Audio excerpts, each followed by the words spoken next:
¿Qué tal, mi querida gente? Bienvenidos a otro video. Hoy hablaremos del genio de la corrupción. Esta rata, Montesinos, fue capturado en el 2001 y se le abrió un juicio en el que se le descubrieron 40 delitos, de los cuales solo fue sentenciado por 7, que suman una condena de prisión de 78 años. Sé que suena como de película, así que siéntate cómodo. Hoy conoceremos los 5 peores delitos de Vladimiro Montesinos. Soy el profe Juancho y esto es A Clases. Número 5. Las firmas falsas. En el año de 1999 comenzaba la campaña para las elecciones del 2000. El expresidente Alberto Fujimori estaba por cumplir el periodo de su segundo gobierno, pero Montesinos aún no deseaba salir del poder, para lo cual incentivó a su colega Fujimori para que se lanzara a las elecciones del 2000, pero con un nuevo partido, dejando atrás al viejo Cambio 90. Para crear este partido, Montesinos usó el dinero del Estado para construir una fábrica de rúbricas donde se falsificaron 6.000 firmas, logrando legalizar ante el Jurado Nacional de Elecciones al partido Perú 2000, con el cual Fujimori participó y ganó, dejando atrás a candidatos como Alejandro Toledo y Alberto Andrade. En el año 2012, Montesinos fue condenado por este delito a 6 años de prisión y una reparación civil de $8 millones. Número 4. Los diarios chicha. A principios de los años 90 existían varios diarios, como El Ojo, La República, entre otros, diarios con aires de verdad y que criticaban constantemente al gobierno de Alberto Fujimori. Entre estos diarios habían otros con un diferente estilo, como El Mañanero, El Chino, La Chuchi y El Chato. Diarios con titulares en jerga, contenidos juveniles, sorteo de electrodomésticos, colores llamativos y a un precio muy bajo.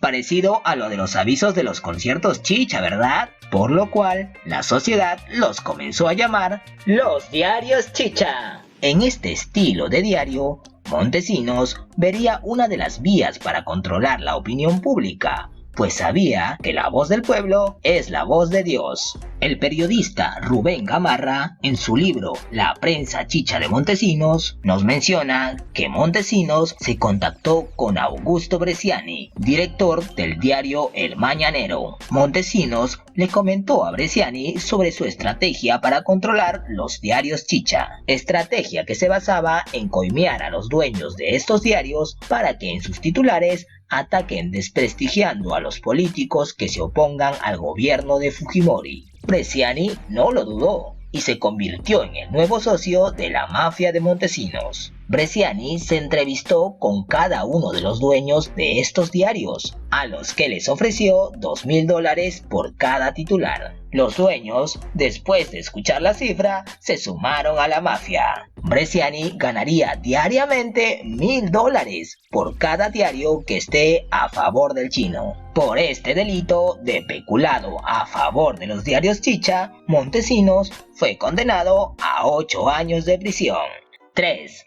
El narcoestado. Durante el gobierno del expresidente Fujimori, el Perú se convirtió en un narcoestado, palabra que se usa para calificar a un estado que colabora con el narcotráfico de drogas. El 13 de enero del 2016 salió en libertad Demetrio Chávez, apodado El Vaticano, el mayor traficante de drogas del país en los años 90, tras cumplir una condena de 22 años de prisión. Vaticano llegó a conocer a traficantes de alta gama como Pablo Escobar, con el que comercializaba la mejor cocaína producida en el Perú, que salía de la selva peruana en avionetas hasta Colombia. Según Hugo Coya, en su libro, indica que el gran éxito de Vaticano fue influenciado por su mayor socio Vladimiro Montesinos, que apoyó construyendo una pista de aterrizaje para las avionetas llenas de cocaína en el Guayaga.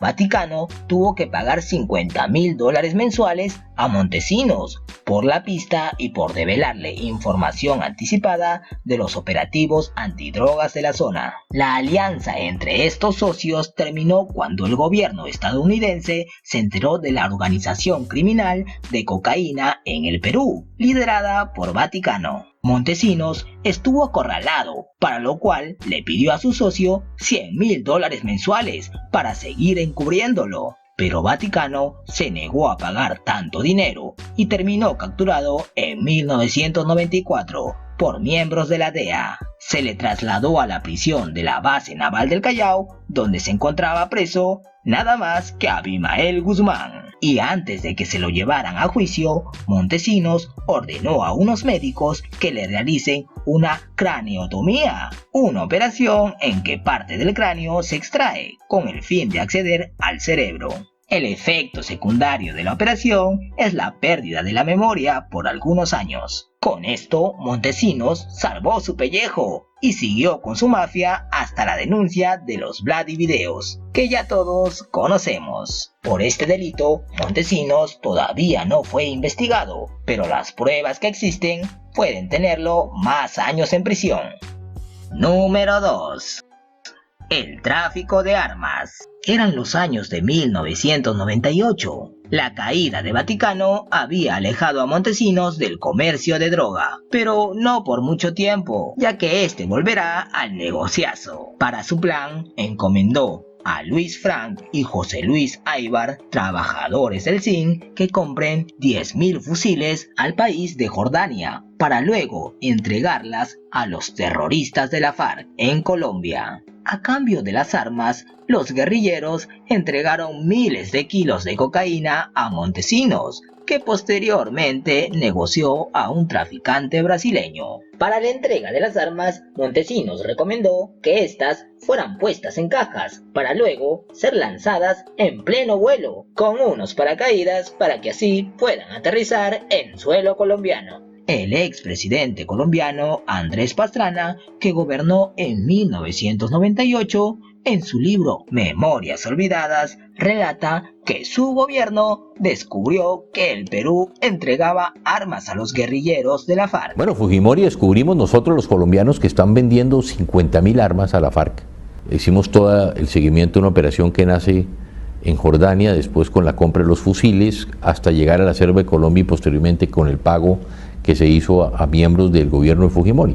Este era un operativo que estaba orientando y que estaba liderando Montesinos, el jefe de seguridad de Fujimori. Y lo que es increíble pensar es que Fujimori busca acabar con Sendero Luminoso, pero por otro lado les está entregando 50,000 fusiles. Entonces, explíquenos cómo es esto. El gobierno colombiano denunció al Perú por la entrega de armas. Esto le costaría a Fujimori su renuncia en el 2001, pues su red de corrupción iba apareciendo lentamente. Por el delito contra la seguridad nacional, suministro ilegal de armas, Montesinos fue condenado a 20 años de prisión. Número 1.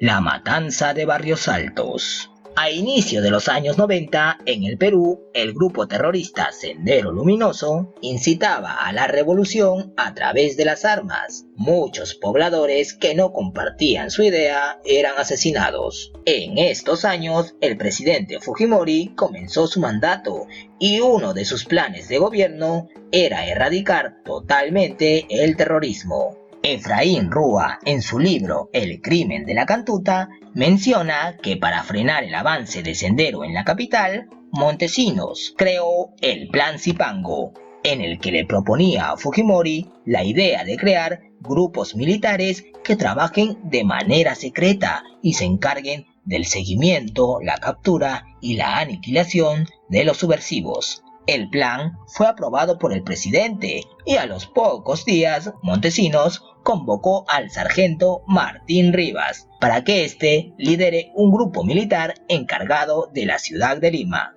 Martín Rivas comenzó a llamar a militares. De esta manera se creó el Grupo Colina. La primera misión del Grupo Colina llegó tras la información de Douglas Arteaga, un infiltrado del sistema de inteligencia del ejército. Él dijo que en una quinta de Barrios Altos se realizaba una pollada a la que concurriría el camarada Joel. Tras la información, Martín Rivas hizo la consulta de rigor a Montesinos. Este aprobó la misión y ordenó el aniquilamiento de todos los asistentes de la pollada. El grupo Colina llegó al lugar a las 10 de la noche, el 3 de noviembre de 1991. Bajaron de 2 camionetas, se colocaron las pasamontañas, sacaron las ametralladoras, ingresaron al local y ordenaron a los asistentes que se arrojen al suelo. Uno de los asistentes que se encontraba en el segundo piso se asomó por el balcón protestando por el ruido. Uno de los militares le disparó apenas protestó.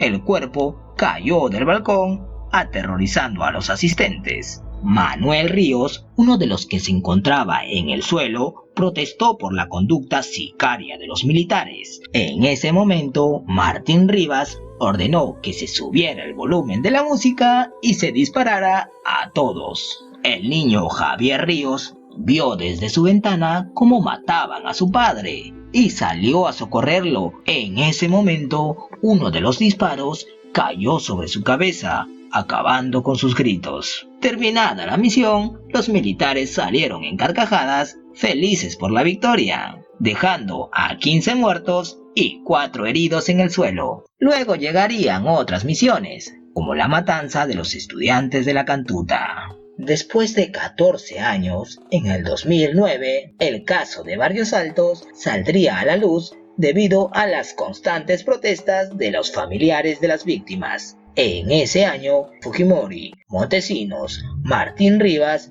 y otros militares involucrados en los crímenes fueron sentenciados a 25 años de prisión. Y estos fueron los 5 peores delitos de los 40 que se le han descubierto a Montesinos, pues no se puede esperar más del hombre más corrupto de la historia del Perú. Hey, si te gustó el video, déjame un like y suscríbete, ya que si lo haces, al alcanzar los 100 suscriptores, estaré subiendo la historia de cómo se conocieron los siameses de la corrupción. Es una bella historia de amor que no te puedes perder. Y eso es todo. Nos vemos hasta la próxima clase.